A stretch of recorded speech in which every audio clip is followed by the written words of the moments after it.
আপনার কি মনে হয় দোকানের মতো সেই দুর্দান্ত স্বাদের কুমড়োনি বাড়িতে বানানো সম্ভব নয়? কেন নয় ভাবুন তো।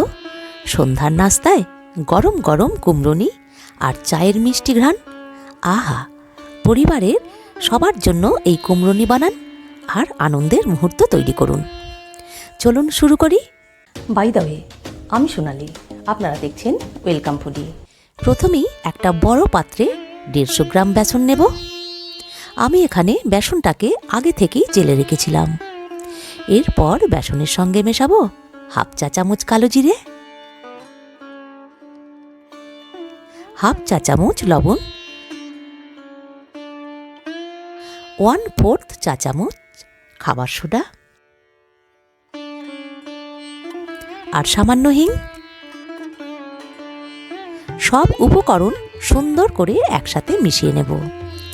আর একটা ছোট্ট টুইস্ট চাইলে 1 চিমটি লঙ্কা গুঁড়ো যোগ করতে পারেন, যাতে হালকা স্পাইসি টাচ আসে। এবার খুব ধীরে ধীরে জল যোগ করে একটা স্মুথ ব্যাটার তৈরি করব। মনে রাখবেন, ব্যাটার খুব ঘন বা পাতলা না হয়। বেসনটা কিন্তু বেশ সময় নিয়ে ফেটাতে হবে, এতেই আসল জাদু।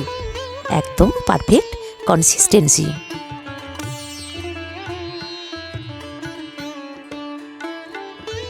এখন আমরা একটা পাকা কুমড়ো থেকে পাতলা পাতলা টুকরো করে নেব। তার সাথে কুমড়োর খোসাটাও ছাড়িয়ে বাদ দেব, ঠিক এইভাবে।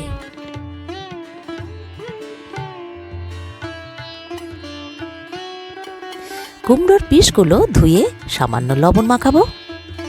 এতে করে নরম হবে, আর নরম হলে ভালো ভাজা হবে। এবার কড়াই বসিয়ে সর্ষের তেল গরম করব। গরম তেলে একটার পর একটা কুমড়োর পিস ব্যাটারে ডুবিয়ে দিয়ে ছাড়ব।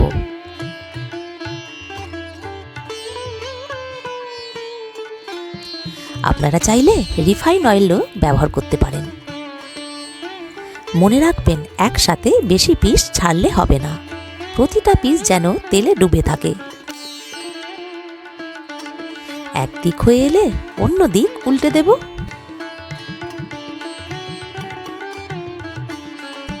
এইভাবে উল্টে পাল্টে লালচে করে ভেজে তুলে রাখব।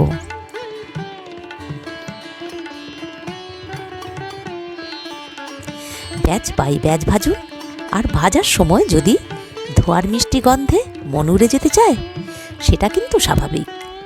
দোকানের মতো ক্রিস্পি ও মজাদার কুমড়োনিতে বানানোর জন্য অবশ্যই 2বার করে ভাজার অনুরোধ রইল।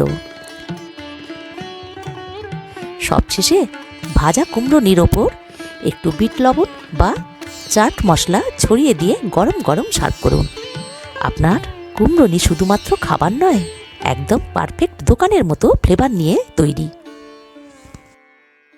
ভিডিওটি যদি ভালো লাগে তাহলে ভিডিওটিতে লাইক, কমেন্ট, শেয়ার করবেন। ওয়েলকাম ফুডি চ্যানেলটিকে সাবস্ক্রাইব করে পাশে থাকা বেল আইকনটি প্রেস করে দেবেন। ধন্যবাদ। খাওয়া দাওয়া হোক মজাদার আর রান্না হোক সহজ।